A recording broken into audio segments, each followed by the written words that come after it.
Salut tout le monde, j'espère que vous l'avez que vous l'avez reconnu. C'était obligé de le faire, c'est Olivier d'ailleurs, j'y passe le bonjour, qui m'a dit si fais-le. Un des classiques, hein. Johnny, toute la musique que j'aime, un hommage au blues en français, c'est assez rare, donc je me suis dit allez vas-y on le fait. Et c'est vrai qu'au final il y a des choses à faire comme d'habitude, hein. Donc j'ai pris la 3 cordes, sol, ré, sol, je vous fais sonner les cordes.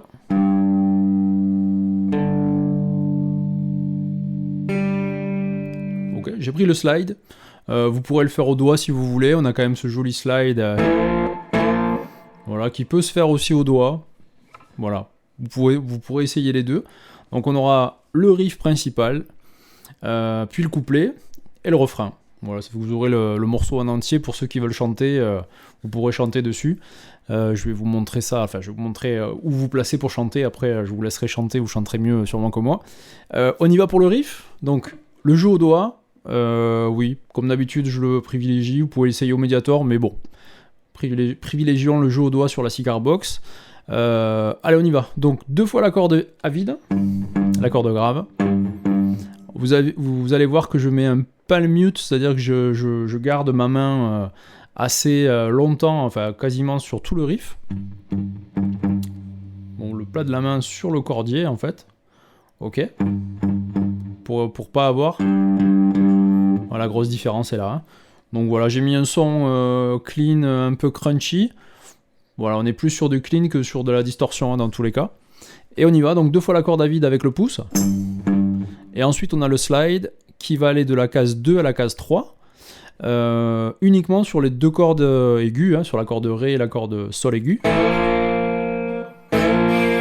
Alors vous aurez plusieurs possibilités pour le jeu de la main qui gratte, hein. Alors la main droite pour les droitiers, la gauche pour les gauchers. Je les oublie pas.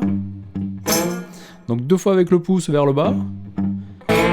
Et vous pouvez commencer par essayer d'attraper ces 2 cordes aiguës en même temps que vous faites le slide, avec l'index majeur vers le haut. Du coup, ouais, je replie les phalanges, hein. Donc c'est pas des grands déplacements que je fais niveau main droite, hein.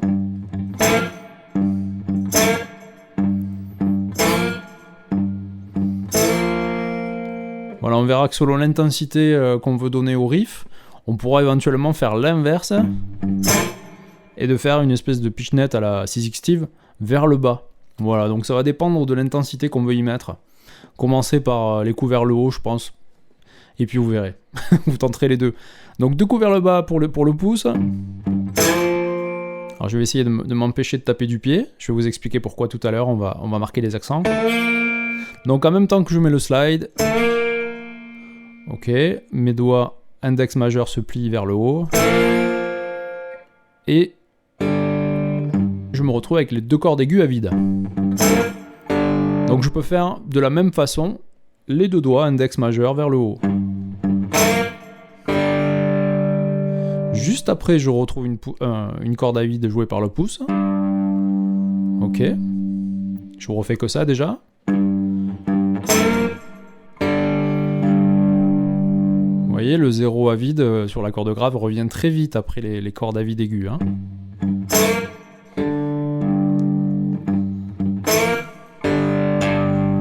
Et là, on va avoir un hammer, c'est-à-dire on va gratter une corde, on va gratter une fois une corde, et on va avoir une deuxième note sans la gratter forcément.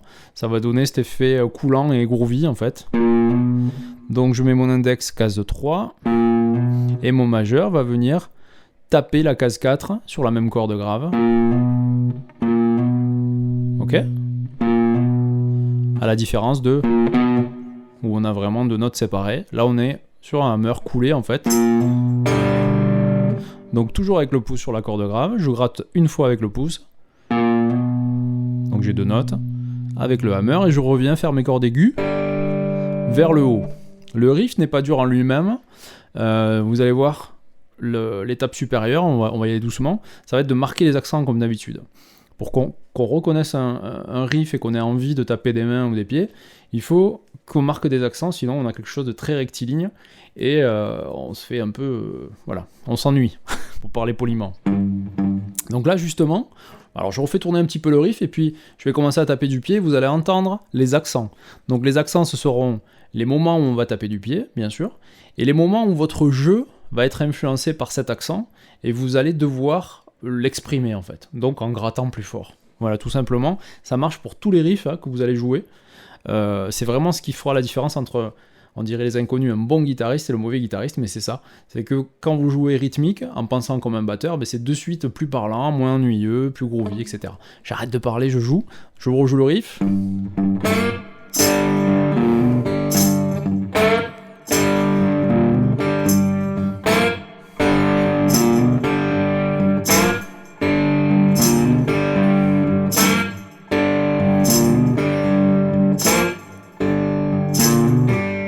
Okay, je vous le ralentis un petit peu et essayez d'entendre, je me suis planté d'ailleurs au début, je vous remets le tic-tic au bon moment.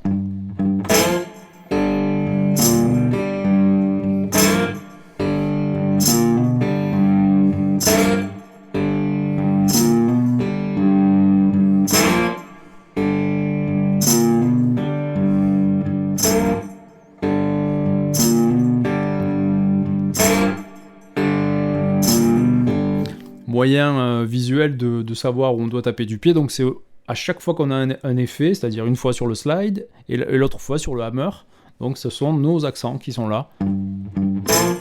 Hop, le moment où je fais le slide, donc au moment où j'attaque le slide, que je démarre en case 2, je tape du pied. Si je tape pas du pied, que vous n'êtes pas à l'aise ou débutant, essayez de gratter un peu plus fort ce moment-là.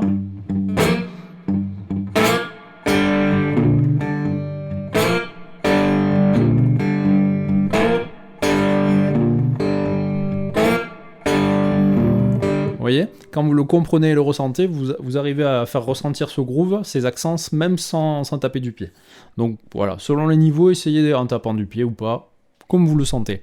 Ensuite, on a le couplet. Donc le couplet va tourner autour de ce riff, mais juste avant, on va venir poser un accord de Do en case 5, et on va faire un riff blues des plus classiques, mais pareil avec les accents.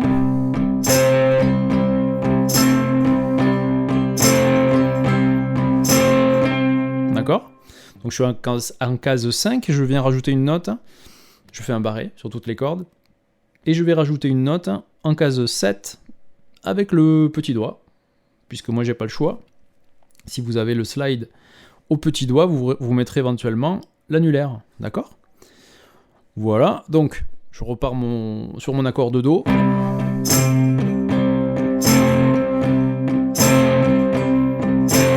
Je l'ai fait 2 mesures, c'est-à-dire que j'ai compté 1 et 2 et 3 et 4 et 1 et 2 et 3 et 4 et je reviens.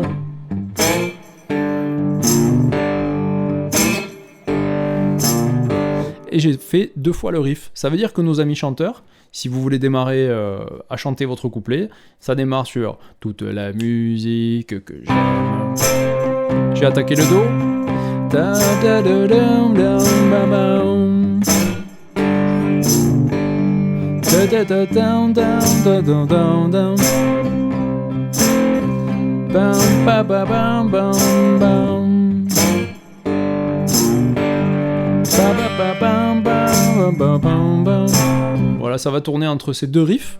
Donc vous aurez chaque fois 2 mesures de Do, ce que je faisais là, le petit riff en blues, petit riff blues en Do, et le retour du riff principal. Et c'est ces 2 questions-réponses qui font que voilà, ça construit le couplet. Voilà pour la première partie, déjà pas mal de boulot. Essayez de marquer les accents même sur le Do. Comme je disais tout à l'heure, on a les accents sur le riff principal.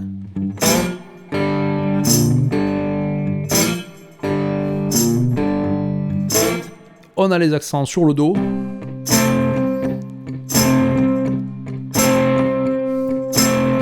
Et pareil.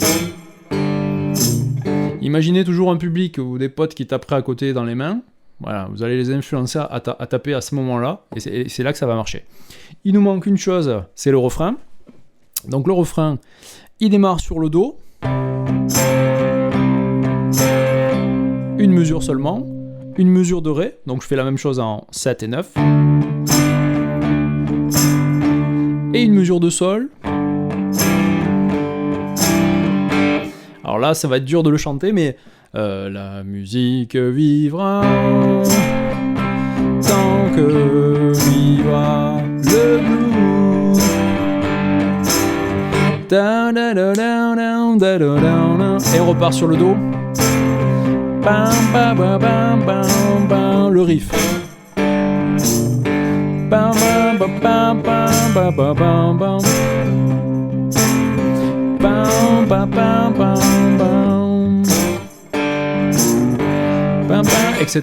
Etc.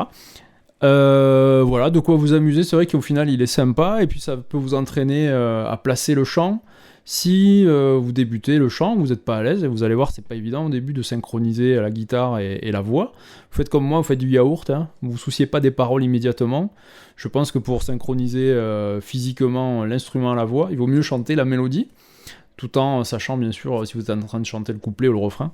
Mais d'abord de la mélodie, du yaourt, et puis à la fin vous remettez les mots en lisant à côté éventuellement. Mais au moins ça vous laisse le temps de bien digérer votre guitare et de sentir les choses se mettre en place. Voilà, j'espère que ça vous a plu. Un tuto sympa, assez léger, mais en même temps avec toujours des petits détails. Donc les accents, je le répète. Voilà, pour que ce riff sonne, il faut vraiment réécouter aussi l'original. Vous allez sentir ce balancier, et même si vous matez des lives, vous allez voir, même dans les chorégraphies, on voit qu'ils sont à fond sur cet accent. Voilà, travaillez bien, je vous dis à bientôt. Et puis, oui, pas plus, hein. Bossez bien. Ciao, ciao.